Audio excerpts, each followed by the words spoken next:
All right, so the next test we're gonna do is what I'm gonna call the honest outlaw test.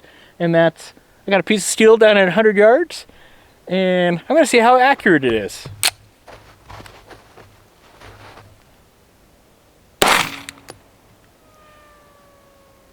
He always seems to hit it. Oh, never mind, this is too hard.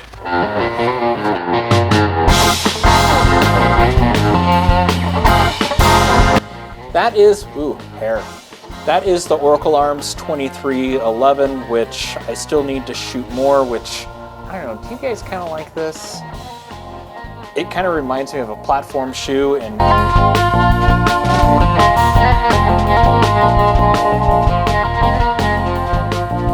hey guys, welcome back to the Untrained Unprofessional Workbench. I'm Nobody, and I want to thank you for being here.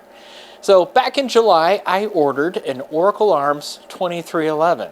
I've been kind of eyeing it for a while, and when it came up for purchase, I had to jump on it. So I spent my own money, and I just got it here 2 days before Thanksgiving, which gave me another thing to be thankful for. So, yay.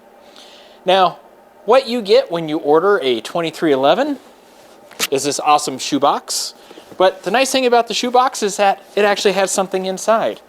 It has this awesome little pistol case, and it can hold 5 magazines. It also holds your pistol and everything, and I'm not really going to open it because you really don't care what's in it or what it looks like. You're here for the 2311, so let's look at the 2311. That, my friends, is the 2311. Pretty nice. I do have a couple of issues with it. And I had those issues while I was kind of playing with it before Thanksgiving and on Thanksgiving and everything. And I went out and shot it today because they suggest that you go out and you shoot 100 rounds through it to do the break-in and everything. And which I wasn't really sure on the instructions, because it says go out, shoot the 100 rounds and clean and inspect the parts. I did not know whether you should clean and lube it beforehand. So I cleaned and lubed it beforehand anyway, because it just makes sense to clean and lube it before you go out and shoot it. So, you want to know what I figured out? Okay. I got some things that I like and some things that I don't like. Let's talk about it. Now, this is the 5-inch. There's also a 4 1/4. The difference is going to be this, and some things are a little bit, that. Anyway. They give you this nice little thing of gun butter, which I've never used before. I am going to try it on this. Besides your iron sight plate, they give you 3 other plates for some different red dot configurations, which I thought was really nice. And one of them has suppressor height sights. Also comes with a suppressor height night vision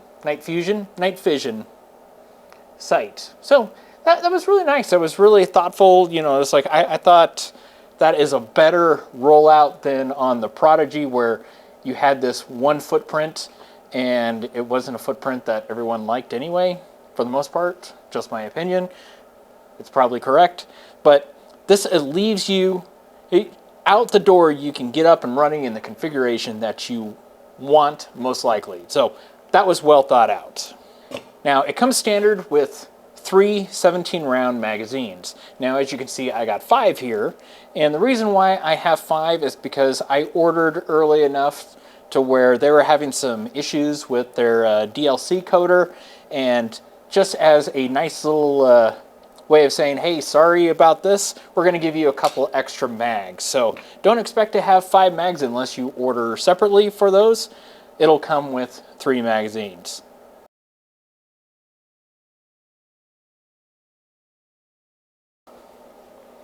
What I like and what I don't like.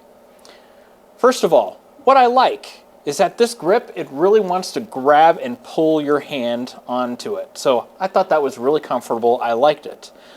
What I don't like about it is that there is a severe lack of texture on this grip. And I noticed it while I was shooting, and it felt like it wanted to move in my hand a lot more than on my Prodigy, which, if you look at a Prodigy grip, it is well textured.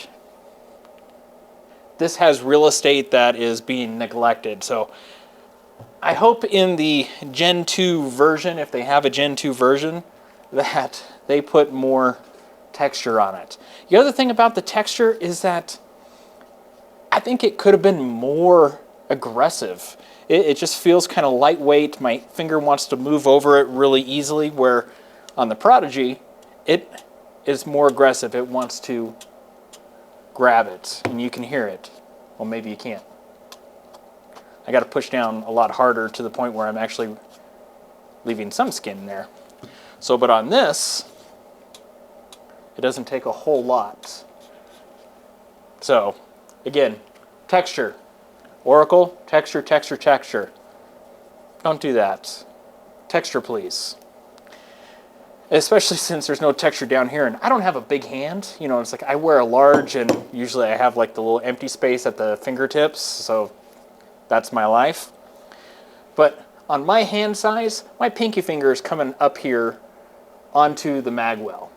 So that just means basically one finger is grabbing onto texture. Yeah, I don't like that. Next thing, and you know, this is something that I wouldn't say that is a negative. I don't know. I'm going to have to shoot this a whole lot more. And I've only shot 100 rounds through it, so take this with a grain of salt, is on the slide lock. Now, if you noticed on the slide lock, it is a very narrow, or it is not a deep area for this to catch onto. Whereas if you look on a 1911 or a 2011, but as you can tell, on the 2011, 1911, it's deeper. Whether that's an issue or not, I don't know. I would rather have it than need it. I'd rather have it, not need it. Yeah, that thing. So whether that's a concern, I don't know. And there's no slide lock on that side. You just release it. All right, next issue. And this isn't a big one at all, but it's just something that I kind of noticed. I haven't felt anything on my hand while I was shooting it, which on this side of the mag release, which this is an ambidextrous mag release, this is nice, it's smooth, it's been dehorned, so I like that. Kudos on that, guys. On this side, the mag release actually is proud, and you got 90-degree corners on there that you can catch on. Again, I didn't feel it while gripping the frame at all, but it's just one of those fit and finish kind of deals to where, you know, on a $2,200 gun plus tax and background check and everything, that it would have been nice if this would have been presented a little bit nicer. So, not a big thing, you know, just kind of a nitpicky thing, and I realize it's a nitpicky thing. So something else that I noticed while I was out doing my 100-round break-in, and I'm going to depress the mag release so that way there is no friction based off of that. I'm going to insert, insert, insert, and then, hear that? What that is that the back of the magazine is hitting on the bottom of the ejector, and that the bottom of the ejector actually protrudes forward just a little bit into the magwell, and so the magazine, you notice that shiny spot right there, that's where it is hitting that and popping up so it can finish seating into the magwell. So that's kind of interesting. So that might be an easy fix, just taking off a little bit off of that ejector down at the bottom to make it flush with the back of the magwell. Assuming that it was not a specific design function that Oracle decided to do. Yeah, that'll be something that I will have to fix. Probably my biggest gripe about the Oracle Arms 2311 is the ambi safety. And the ambi safety, as you can see, I got oil puking out of the back of it because I ran it wet. As you can see, it's quite huge. Go ahead, that's what she said joke, yep. So it is large, it's in charge, there's no way to mistake it, but couple of things. Problem one is that when you mount the pistol and you get on it, with my hand size, and some other people may not have this issue, where this thing likes to ride is right here into the joint of my knuckle. And this is a 90-degree corner, and it's kind of sharp. 100 rounds, taking some break to warm up my hands because it was like 33 degrees outside. Yeah, it's not Minnesota cold, but you know what? It's chilly. That was kind of getting kind of a hot spot right there, and it wasn't pleasant to hold my thumb on there. If I held it off to the side, no big deal, but then my grip started feeling weird, and I didn't like that. The other thing about it, which we're going to go back and look at it at the Prodigy. If you notice, this is your pivot point right here, and then you come up about a quarter of an inch or so, and then it starts your thumb safety. Well, on the Oracle, it starts all the way back here at the pivot. So that means that it changes how your grip, if you're going to ride that, it changes how open your palm is. And you notice my palm is quite open like that. It's more closed on this guy. So with the lack of texture on this, my palm was more open. I was noticing my grip was a little funny. It felt more loose. Just an FYI. I think if all they did was move this forward and kind of change the geometry of the bat plane here, which I have images of the bat plane going up in Gotham and shadowing the moon and then dropping back down, if you've seen the older Batman. Anyway, just changing the ergonomics of that, I think, would allow me to close that. So if I'm going to keep this pistol, that is definitely something I am going to change, because I don't like, one, how it feels, and two, how it changes my grip. Okay, the third thing, and yes, it is about this guy as well. Here, let me get something to point to. Man, words are hard. All right. This is very easy to deactivate. A lot easier than what I like. And I'm not putting a whole lot of pressure on this at all. But here, let's... Science! All right. Let's just pull down. 1 pound, 4 ounces.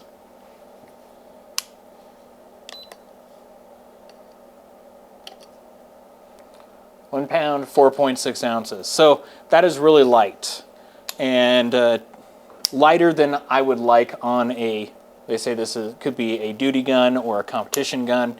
Well, the problem is, if you look at this plunger right here, it is riding that corner.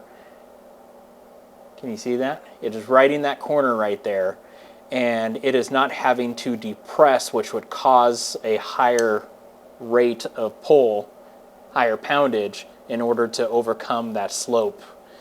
So I'm fine with it on the up. It's easy to do, so I don't have a problem with that. It should be easy to go on safe, but not so easy that you sneeze at it and it does it. But I would like it to be more positive on the down. Now, if you look at it for comparison, on this Prodigy here, see how that little nub is on the bottom side of that corner? Well, that means that it's required to have more weight. Hear how positive that is? You got to overcome that sucker. Here, let's try this.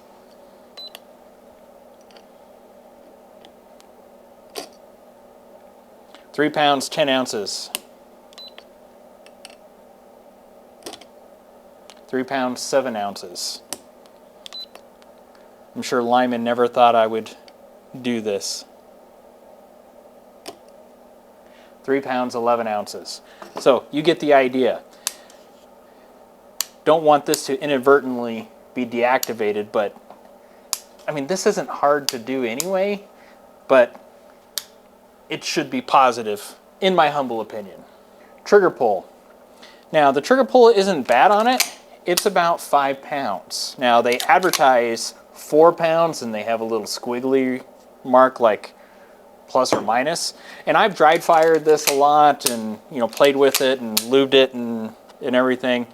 So I would think that it should be broken in or close to broken in, but let's see. After firing it today, we're at 5 pounds, 2 ounces.